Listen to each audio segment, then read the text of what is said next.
Millions of Americans are in limbo tonight, wondering if they will lose health care.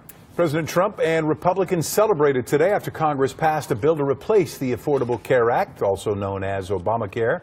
The vote was close, 217 to 213, with every Democrat and some Republicans voting no.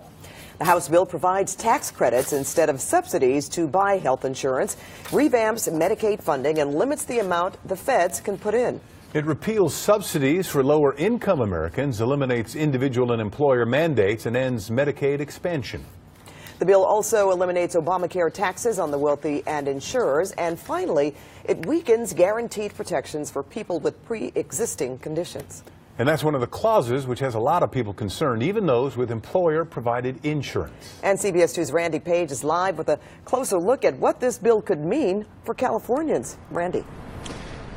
That's right, Pat. Rick, California has a whole set of standards the health insurers have to provide in terms of the quality of care, and a bill would not have any impact on that. The real concern, though, has to do with federal health care dollars, whether they would keep coming to the state, particularly if the bill that passed the House is able to somehow make it through the Senate. The bill is passed, and without objection, the motion to reconsider is laid upon the table. As House Republicans promise to make health care more accessible and more affordable, your premiums, they're going to start to come down. Consumer Watchdog health policy expert Jerry Flanagan says the Republican plan will actually do the opposite. By encouraging younger and healthy people to sit out of the market, prices will shoot up for those that decide to buy. And there'll be less federal money available to help you purchase coverage. And Flanagan says medical providers in California think it's a bad idea.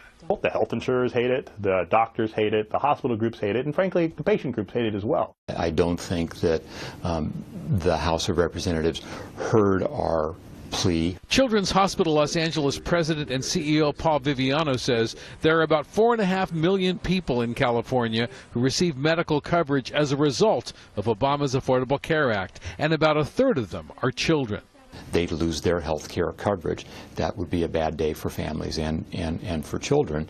The bottom line is less money is going to be forthcoming from the federal government to pay for health care coverage for the needy, the poor, and especially for children. But House Majority Leader Kevin McCarthy from Bakersfield says, don't forget about the people suffering under Obamacare as health insurers abandon the marketplace. Every day that goes forward, somebody loses their health care because of Obamacare. And Kevin McCarthy is talking about states like Iowa, which had just one health insurer in the marketplace, that one insurer getting ready to pull out. California is a much different story. A lot of insurers in the marketplace, many of the younger people are opting in, a much healthier market here. And so you find a lot more criticism about this new bill in California because people are happy with the way things are going here. For example, the governor, as well as the leader of the state Senate today, had very critical things to say about what happened in Washington today. Let's take it back to you.